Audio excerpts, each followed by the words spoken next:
Warning! This video covers topics that relate to social expectations of how we want each other to act around a gaming table.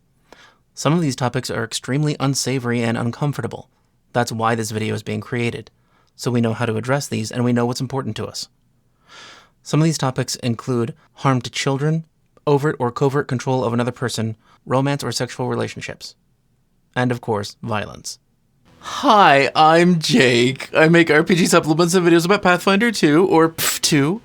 I love PF2. There's so many things that they thought of that I didn't really think to, write down or bother with even creating or thinking about in previous editions of D&D or Pathfinder.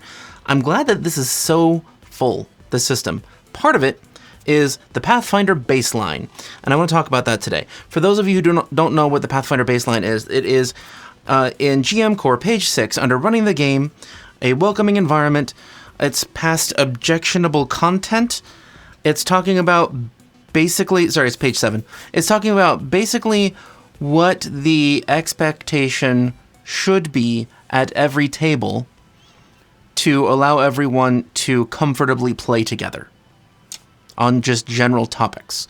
So I'm going to give you my opinion on the Pathfinder Baseline, the general topics, because some of these are subjective, and some of the rules that your table comes up with may be slightly different from this. So it's good to know what people might expect that needs to be discussed that's slightly different for your campaign style, your history, or just who you and your friends are.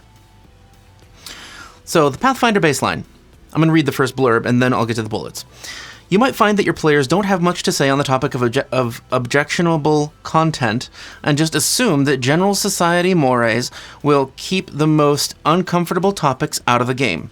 That's not always enough, as that approach relies on shared assumptions that aren't always accurate. The following is a set of basic assumptions that works for many groups, which you can modify to fit your preferences and those of the other players. Alright, so the first bullet point, bloodshed, injuries, and even dismemberment might be described. However, excessive descriptions of gore and cruelty should be avoided. I think that the first segment of this makes sense sort of instinctively to people who are going to be playing a role-playing game that gives you ways to attack each other.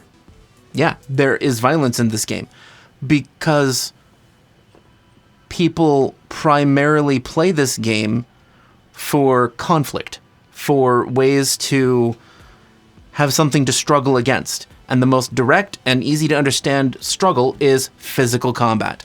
And historically, the spells and weapons and armor are all based on medieval reality, and also just medieval theory, mythology, occult theories and practices about harming and protecting. Because it's more exciting if you can ramp up the intensity of the conflict. All right, so it says, however, excessive descriptions of gore and cruelty should be avoided. Really depends on your group, of course. But I support this, really depends on what you mean by excessive. And that's something to talk about with your group.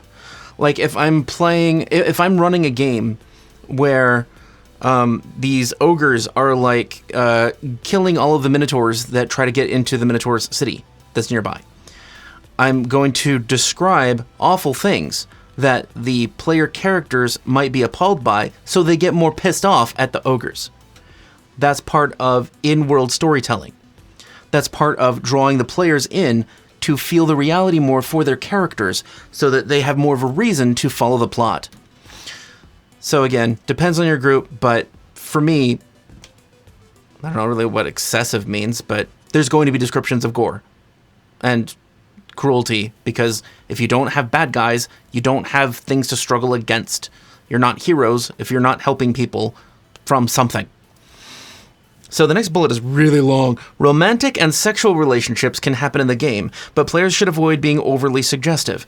Sex always happens, quote, off screen. Because attempts at initiating a relationship between player characters can be uncomfortably similar to one player hitting on another, this should generally be avoided and is entirely inappropriate when playing with strangers. Well, yeah, I think we can all agree it's entirely inappropriate when playing with strangers. But me as the GM, I am going to have NPCs that fill the world. They have relationships with each other. They might try to have relationships with the PCs. And if the PC turns them down, they may leave or they may pursue. I mean, it depends on what situation the PCs are in, how they're presenting themselves, and the kind of NPCs around them. I try to make it as immersive as possible and so as realistic as possible. Some people are stupid, as in they're clueless and they don't understand what's okay and not okay. I'm talking about NPCs here. And so sometimes, like, people might be told that might have to be told to get away from them because they're not interested. That's not okay with everybody. So you got to talk this out ahead of time.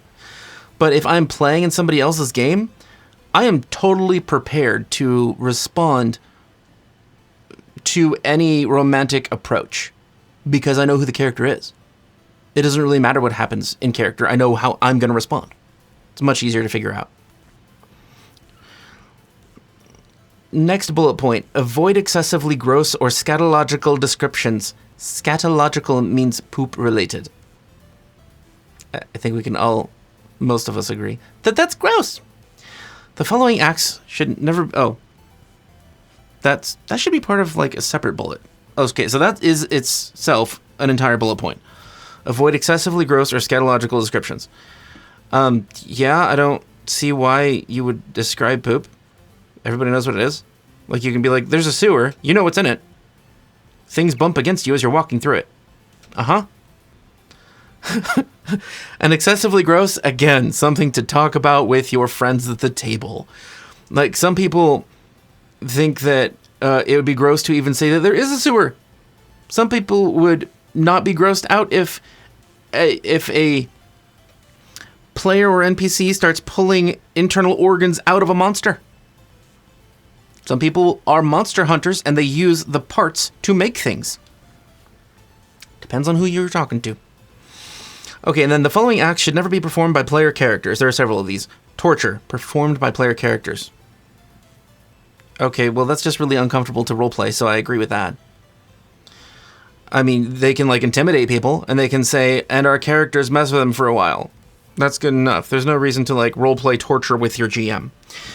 Also, following acts should never be performed by player characters. Rape, non-consensual sexual contact, or sexual threats. Yeah, that player's leaving my table if that comes up. Like, even if I don't have the conversation with people first about what's okay and what's not okay, if they do that at the table, you're out of my game. Because I don't want to play with somebody who thinks about and tries to practice those things, especially with me as the GM. Don't need it. Thanks. And I don't really understand what sexual threats are. Like saying I'm going... That's like the same thing as non-consensual sexual contact. Okay, alright, I get that. Harm to children, including sexual abuse. Part of that, in its... taken verbatim, performed by player characters. Okay, don't harm children, including sexual abuse to kids. Yeah, obviously. But, as a GM, I might say, like, that orphanage got burned down. Or the kids in the orphanage got killed. Like, there's a reason for the PCs to be heroes, to stop something that's horrible that's happening. So, that's a convenient thing to do as a GM. But yeah, the following acts should never be performed by player characters. Harm to children, including sexual abuse. Yeah, obviously. I mean, I think it's different if you're, like, hiring a street kid to go do something for you. That's not harm. Actually, it's sort of like giving them money and taking them under your wing. Anyway, owning slaves or profiting from the slave trade. I mean, I guess talk to your players about this. I have no reason to have players do that action. It's not a good action. It's a bad thing to do. But as a GM, that will be part of my world's history because it happens. People are evil. That's why there's heroes. It's just part of history. And to, like, deny that slavery happens or did happen means to deny its negative effects and the harm that the people caused. Like, why would you deny reality? Just do something about it. The last one is reprehensible uses of mind control magic. That's an act that shouldn't be performed by a player character. I've had a player character mind control someone to let them into the Thieves Guild, and then they stab them in the back. Is that reprehensible? I don't know. That's a gray area. I mean, that might just be something that you do that's clever in a video game. But is that reprehensible? You took away that person's free will. I mean, I guess the easy thing to say is reprehensible uses of mind control magic that forces that person to do anything else on this list. Yeah, okay. I get that. Reprehensible, like enchantment, charm, mind control magic exists. That's something that I think is probably the thing that needs to be talked about most at the table if there's any confusion about it. Or just talked about when it comes up, if you're the GM. Just, be aware that you're an enchanter. In fact, if somebody says that they want to be an enchanter, just be like, okay, well, just so you know, if you do these things in the game, I think it's fucked up, so I have laws against it, so you're going to go to jail. In character. I think it's a good way to handle that. And after the Pathfinder Baseline section that I read, it says, villains might engage in such acts, but they won't happen, quote, on screen or won't be described in detail. Many groups choose to not have villains engage in these activities at all, keeping these reprehensible acts out of mind entirely. And I completely validate that. I mean, we are here to have fun, escape reality, and relax. Like, if we have a campaign that's all about going into town and voting and having political rivalries, I don't want to deal with politics. It's hard enough in the real world. I just don't want to. It's not a fun game. What I do at the beginning of a game is to say what I'm not okay with, and to ask people if they would tell me what they're not okay with. And then we just won't include those things. It's easy. Especially if you as the GM are just declaring, hey, we're setting rules with this session 0. It's a perfect time to talk about it. But you can also talk about it at any other time. If suddenly one of your players goes through something in life that's horribly traumatic, and then suddenly they don't want that thing in the game anymore, I think that's understandable. And you can just go forward with that, caring about the people at your table. It's not hard to do. So anyway, let me know what you guys think about these things, or I don't know, I mean, I guess you could share horror stories, but I know there's a lot of them out there. I am most curious what you guys think would be an okay use of mind control magic for players. Because most mind control magic in this game isn't control. It's you make them confused temporarily, or you convince them that you are their buddy a little bit. It's mostly limited in this system, but it's interesting.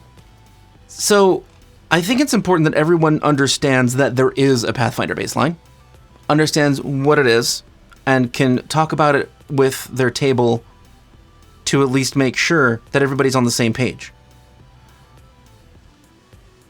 I was really unclear about a couple of these things in this new gaming group that I just joined, and so I wanted to talk about them because I didn't really understand what they meant, and I was planning on playing a character who has claws, who tears people apart, and I'm like, well, but gore, descriptions of gore I expect, because I'm going to be tearing people apart with my claws.